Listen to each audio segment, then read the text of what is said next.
क्या पश्चिम बंगाल बीजेपी जीतने जा रही है? क्या ममता बनर्जी के लिए मुश्किलें बढ़ने जा रही है? क्या हिंदुत्व का मुद्दा पश्चिम बंगाल में लोगों के सिर चढ़कर बोल रहा है? क्या योगी आदित्यनाथ की रैलियों का असर बतेंगे तो कटेंगे का नारा उत्तर प्रदेश से बंगाल तक पहुंचकर एक नया समीकरण साध रहा है? क्या मुसलमान वोटों में एक बार फिर से एक मुश्त टीएमसी के पीछे खड़ा होने जा रहा है, या फिर यहां पर भी कांग्रेस एआईएमआईएम या हुमायूं कबीर में वोट डिवाइड होने जा रहा है? ऐसे जितने सवाल हैं, उन तमाम सवालों का जवाब आपको पश्चिम बंगाल की जनता ही देने जा रही है, क्योंकि 23 तारीख को पश्चिम बंगाल में पहले चरण का मतदान होने जा रहा है और 152 सीटों पर यह मतदान होने जा रहा है। नमस्कार, आप देख रहे हैं एजेंडा विद मीनाक्षी और बात हो रही है पश्चिम बंगाल के चुनावी रण की। एक ऐसा रण जहां पर बीजेपी और टीएमसी दोनों ने अपनी भरपूर ताकत झोंक दी है। बीजेपी ये चुनाव महाराष्ट्र स्टाइल में, बिहार स्टाइल में, हरियाणा या दिल्ली या देश की किसी भी अन्य राज्य की आप बात कर ले, उस तरीके से नहीं लड़ रही जिस तरह से पश्चिम बंगाल में लड़ती है। पश्चिम बंगाल में बीजेपी रणनीतिक रूप से स्ट्रीट फाइटर स्टाइल में, ममता बनर्जी के स्टाइल में उनके घर में घुसकर उन्हें चुनौती दे रही है, क्योंकि इस बार बीजेपी की प्लानिंग है कि उन्हें सत्ता में आना है, उन्हें सरकार बनानी है।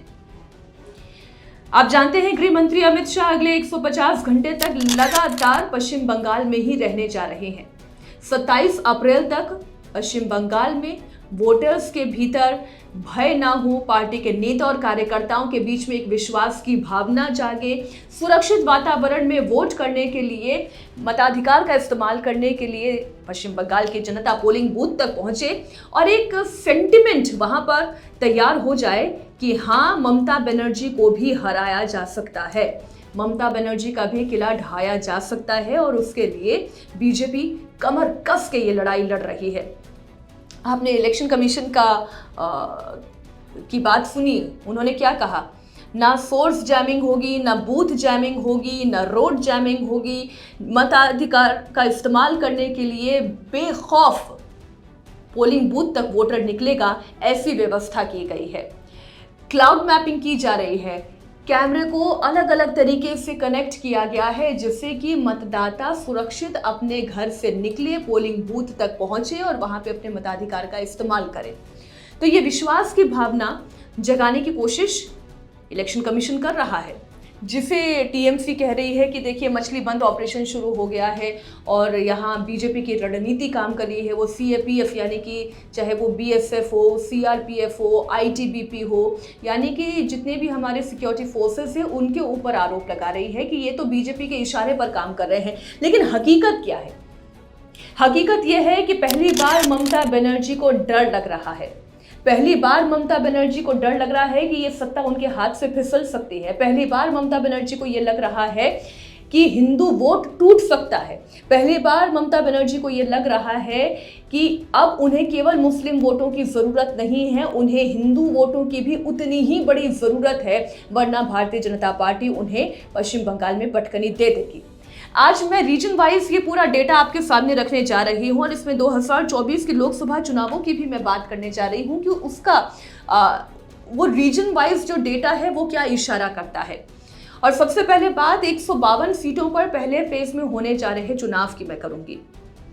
ये वो फेज है जहां से बीजेपी को सबसे ज्यादा गेन करना है। साल 2021 के विधानसभा चुनाव में 59 सीटें अगर बीजेपी निकाल पाई है, अगर 40% का वोट शेयर बीजेपी हासिल कर पाई है, तो इसी फेज की वजह से, यानी इस फेज के अंतर्गत आने वाली उन तमाम सीटों की वजह से बीजेपी ये कर पाई है। जहां पर पहले चरण का मतदान होने जा रहा है, जिसमें आप मेदिनीपुर कह लें, दार्जिलिंग कह लें, कलिंपोंग कह लें, आप जंगल महल की सीट कह लें, ये वो क्षेत्र हैं जो बीजेपी के मजबूत क्षेत्र हैं, जो जहां पर आप कहें कि हिंदू वोटर्स की आबादी ज्यादा है। तो बिना वक्त गवाए मैं जल्दी से रीजन वाइज आपके सामने ये डेटा रखना शुरू करती हूं, क्योंकि जो लड़ाई है वो बड़ी दिलचस्प है। बीजेपी अगर 70% का स्ट्राइक रेट केवल इस फेज में लेकर आ जाती है तो दूसरे फेज की लड़ाई उनके लिए आसान हो जाएगी। लेकिन अगर बीजेपी इस बार 152 सीटों में से, पहले चरण की 152 सीटों में से अगर 100 के पार नहीं जाती है तो समझ लीजिए कि बीजेपी के लिए चुनाव फंस गया है। तो शुरू करते हैं 2024 के लोकसभा चुनावों के नतीजे के हिसाब से एक रीजन वाइज डेटा मैं आपके सामने लेकर आई हूं। और सबसे पहले बात करती हूं उत्तर बंगाल की। उत्तर बंगाल यानी कि नॉर्थ बंगाल, वो इलाका जो कि कूच बिहार से मालदा तक का इलाका। अब मालदा इलाका कौन सा हुआ? मुस्लिम बहुल इलाका। इसी के अंतर्गत आने वाला मुर्शिदाबाद इलाका हो गया, कूच बिहार हो गया। यहां पर हमेशा से मुकाबला कांटे का रहा है। क्यों? क्योंकि यहां पर टीएमसी का वोट शेयर लोकसभा चुनावों के नतीजों के हिसाब से ही मैं रखूं आपके सामने, तो 8 सीटों में से 4 टीएमसी के पास, 3 बीजेपी के पास और 1 कांग्रेस के पास 2024 के लोकसभा चुनाव में गई। टीएमसी का वोट शेयर यहां पर 39% का रहा। बीजेपी का वोट शेयर यहां पर तकरीबन 34.5% का रहा और बाकी 20%, 19-20% के आसपास यहां पर कांग्रेस का वोट शेयर रहा। तो ये तो बात आप समझ रहे हैं कि जहां पर भी मुस्लिम आबादी ज्यादा होगी, मुर्शिदाबाद, मालदा जैसे क्षेत्र में, वहां पर टीएमसी डोमिनेट कर जाएगी। लेकिन जब यहीं पर रायगंज, बालूरघाट, मालदा नॉर्थ, इन इलाकों की अगर आप बात करें, यहां पर वोट का जो बंटवारा है वो बीजेपी के फेवर में चला जाता है जब वोट टीएमसी, कांग्रेस और लेफ्ट में बंटता है। कूच बिहार से लेकर मालदा तक का ही ये रीजन अगर हम बात करें, जो राजवंशी और आदिवासी फैक्टर है। आप जानते हैं केंद्रीय मंत्री निशित प्रामाणिक यहां से चुनाव लड़े थे, उन्होंने चुनाव हार लिया था क्योंकि टीएमसी ने SC/ST वोट खींच लिया था। लेकिन वहीं अगर आप 2021 के विधानसभा चुनावों को देखेंगे तो ये वही क्षेत्र है जहां से बीजेपी ने भी गेन किया, कूच बिहार से उन्होंने गेन किया। तो सवाल ये है कि पहला तो ये कि क्या उत्तर बंगाल में बीजेपी टीएमसी का वोट खींच पाती है? क्या एक बार फिर से मुस्लिम वोट में यानी कि AIMIM, हुमायूं कबीर, कांग्रेस मिलकर टीएमसी के वोटर्स का ध्यान आकर्षित कर पाते हैं? वहां पर वोटों का बिखराव होता है। अगर मुस्लिम वोटों का बिखराव हुआ तो बीजेपी के जीतने की संभावना बढ़ जाएगी। अब उत्तरी पहाड़ी इलाके की हम बात करें, जो कि दार्जिलिंग, जलपाईगुड़ी, ये सीटें इसके अंतर्गत आती है। दार्जिलिंग पहाड़ी क्षेत्र है और दार्जिलिंग जो है वो ऐसा क्षेत्र है जो हमेशा से बीजेपी के साथ अपने आप को ज्यादा एसोसिएट पाता है। दार्जिलिंग में बाकायदा रैली भी हुई, वहां के वोटर्स के साथ कनेक्ट भी स्थापित किया गया। यहां 4 में से 3 सीटें बीजेपी ने जीती थी। लोकसभा 2024 के नतीजों की मैं बात करूं तो 1 सीट यहां से टीएमसी निकाल पाने में कामयाब रही। और वहीं अगर विधानसभा चुनावों की बात करें तो यहां पर बीजेपी ने सबसे ज्यादा गेन किया, जहां बीजेपी निश्चिंत है कि इन इलाकों में उन्हें वोट तो मिलना तय है। उसके पीछे आंकड़ा यह है कि यहाँ पे गोरखा फैक्टर काम करता है, यहाँ पर सिटीजन अमेंडमेंट बिल का फैक्टर काम करता है। यहाँ पर दार्जिलिंग की ही बात करें तो 88,000 से ज़्यादा वोटों से बीजेपी ने जीत हासिल की और गोरखालैंड के समर्थन के साथ साथ सीए और मतुआ वोट भी बीजेपी के साथ चूंकि जाता है, इसलिए ये वो रीजन है जहाँ पर बीजेपी मजबूत है। अब टीएमसी की कमजोरी यह है कि जो पहाड़ी इलाका है वहाँ पर टीएमसी का संगठन कमजोर है। केवल जलपाईगुड़ी ही सीट एक ऐसी है जो लोकसभा में टीएमसी यहां से जीत पाई थी, लेकिन विधानसभा में वहां पर भी टीएमसी को नुकसान हुआ था। तो बीजेपी इस बात को लेकर आश्वस्त है कि अगर उत्तर बंगाल में वो टीएमसी को डेंट पहुंचाए, क्योंकि मुस्लिम वोटों का ध्रुवीकरण, माफ कीजिएगा, मुस्लिम वोटों में बिखराव होता है और बीजेपी के साथ हिंदू वोट पोलराइज हो जाता है, तो वहां पर वो कुछ सीटें निकाल सकती है।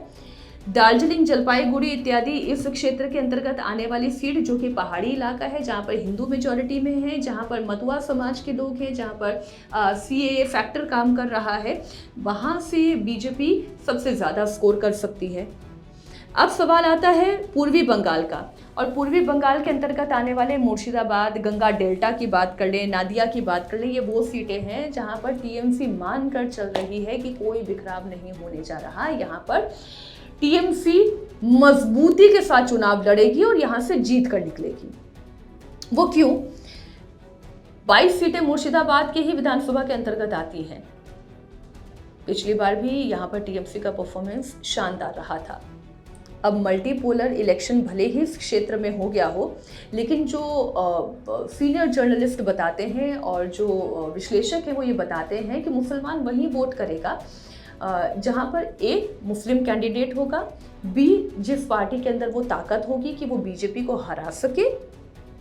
वोट में बिखराव होने की संभावना केवल उस स्थिति में पैदा होती है कि मान लीजिए टीएमसी ने इतना अच्छा कैंडिडेट दे दिया और फिर एआईएमआईएम का भी कैंडिडेट उतना ही शानदार है, या यूं कहें हुमायूं कबीर खुद जिस सीट से खड़े हुए हैं उनकी अपनी इतनी ताकत है, तो ऐसी परिस्थिति में थोड़ा बहुत बिखराव हो सकता है, वरना टीएमसी के ही यहाँ से मेजर चंक निकालने के चांसेस हैं। तो टीएमसी का ये सबसे डोमिनेंट इलाका है। यहाँ पर अगर वोट शेयर की बात करें तो यहाँ पे मैं फिर दोहराती हूँ, लोकसभा चुनावों के ही मद्देनज़र डेटा ये कहता है कि टीएमसी के पास नादिया, मुर्शिदाबाद इत्यादि सीटों पर, जो जिसे आप पूर्वी बंगाल कह लें या गंगा डेल्टा कह लें, यहाँ पर घुसपैठ का नैरेटिव अगर बीजेपी फैलाने में कामयाब रहती है तो बीजेपी को फायदा होगा।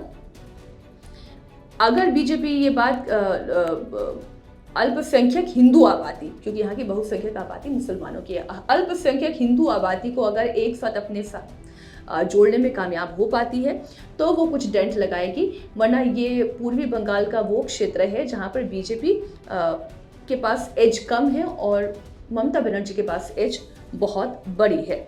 अब अगली बात आती है जब हम बात राड रीजन की करते हैं, बीरभूम, बांकुड़ा, पुरुलिया और मिदनापुर। ये वो क्षेत्र है जहां पर एक बार फिर अगर आप देखें तो टीएमसी आगे है।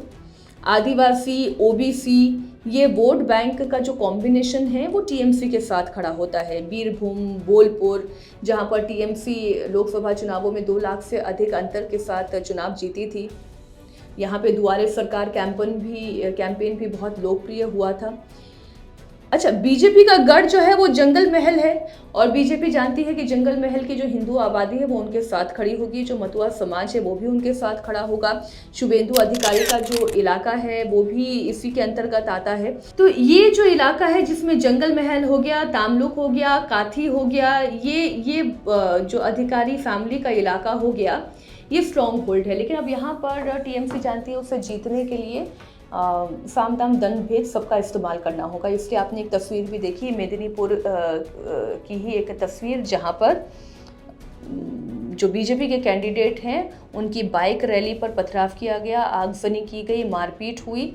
तो आप नेता को डराओगे, उसके कैडर को डराओगे, उसके बाद फिर आप उस इलाके के अगर वोटर्स को डरा पाने में टीएमसी कामयाब रहती है तो चुनाव गड़बड़ाएगा। अन्यथा ये वो क्षेत्र है जहाँ पर टीएमसी इस वक्त विचलित दिखाई दे रही है।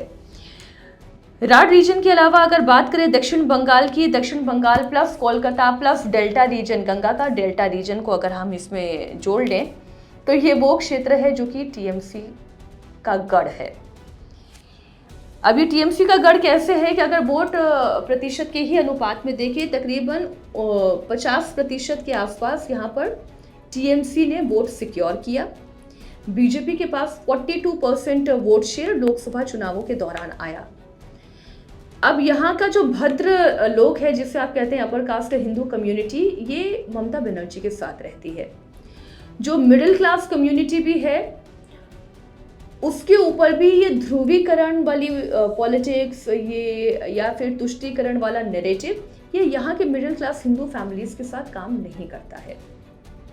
वो ज़्यादातर अपने आप को पश्चिम बंगाल के मुख्यमंत्री ममता बनर्जी, उनके द्वारा लागू की गई लोकप्रिय स्कीम्स, उनका चार्म, उनका फैक्टर यहाँ पर हमेशा से यही काम करता आया है। तो इसलिए इस कोलकाता रीजन में, गंगा डेल्टा या दक्षिण बंगाल की अगर हम पूरी बात कर लें तो ये एक ऐसा क्षेत्र है जहाँ पर बीजेपी को डेंट लगाना नाको चने चबाने जैसी स्थिति रहने जा रही है। इसमें आने वाली मुस्लिम आबादी की बात करें, मुर्शिदाबाद, हावड़ा, डायमंड हार्बर, जहाँ से टीएमसी को एक मुश्त वोट मिलता है, और मैंने बताया आपको अपर कास्ट हिंदू वोट, जिसे भद्र लोग कहा जाता है, वो ममता बनर्जी को मिलता है। लक्ष्मी भंडार स्कीम हो गई, उस स्कीम के तहत जहां पर 2 करोड़ से ज़्यादा महिलाओं को डायरेक्ट बेनिफिट होता है, ट्रांसफ़र उनके खातों में होता है। 1500 2000 तक की स्कीम का उन्हें फ़ायदा मिल रहा है। दक्षिण बंगाल में लक्ष्मी भंडार स्कीम का सबसे बड़ा असर दिखाई देता है। शहरी संगठन की बात करें तो कोलकाता उत्तर, कोलकाता दक्षिण, जादवपुर, डायमंड हार्बर, टीएमसी ने ये वो सीटें हैं जो लोकसभा चुनाव में 1-1 लाख से ज़्यादा के मार्जिन से जीती हैं। तो शहरी क्षेत्र में इसमें कोई दो राय नहीं, अभिषेक बैनर्जी खुद ही डायमंड हार्बर से 7 लाख से ज़्यादा वोटों से जीते थे, तो इसमें कोई दो राय नहीं कि बात अगर दक्षिण बंगाल की आएगी। और आप जानते हैं पहले फेज़ में दक्षिण बंगाल में चुनाव नहीं है, केवल नॉर्थ बंगाल में है। राड रीजन की मैंने बात की, जंगल महल का, ये कालिम्पोंग, दार्जिलिंग, इन रीजन्स की हमने बात की, यहाँ पर इलेक्शन होने जा रहा है। तो बीजेपी ये जानती है कि सेकेंड फेज़ उसके लिए वैसे भी बहुत कठिन होने जा रहा है। दक्षिण बंगाल, कलकत्ता और ये जो गंगा डेल्टा रीजन है, ये बीजेपी की पकड़ से वैसे भी बहुत दूर है। तो जो भी बीजेपी को हासिल करना है वो उन्हें उत्तर बंगाल में ही हासिल करना होगा, फिर चाहे वो हिंदू वोट हो, चाहे मुस्लिम वोटों में बिखराव हो, चाहे उनकी योजनाओं का इम्प्लीकेशन हो, चाहे बटेंगे तो कटेंगे वाली राजनीति का असर हो, चाहे प्रधानमंत्री नरेंद्र मोदी की झालमुड़ी हो, या अनुराग ठाकुर और तमाम बीजेपी के दिल्ली से गए हुए नेताओं का मछली खाना हो, वो सारे फैक्टर आपको इस उत्तर बंगाल की राजनीति में ही असरकारक दिखाई देंगे, जो बीजेपी के लिए प्लस पॉइंट हो सकता है। वरना दूसरे चरण का चुनाव तो बीजेपी के लिए बहुत कठिन होने जा रहा है। इसलिए इस पहले चरण की 152 सीटों पर अपनी नज़र गढ़ा कर रखें। ये चुनाव बहुत दिलचस्प होगा और जिसने इस पहले चरण के चुनाव में ज़्यादा अच्छा प्रदर्शन कर लिया, सरकार उसकी ही बनने जा रही है, ये मानकर चलिए। आज एजेंडा विद मीनाक्षी में बस इतना ही। बहुत शुक्रिया हमारे साथ जुड़ने के लिए। Thank you.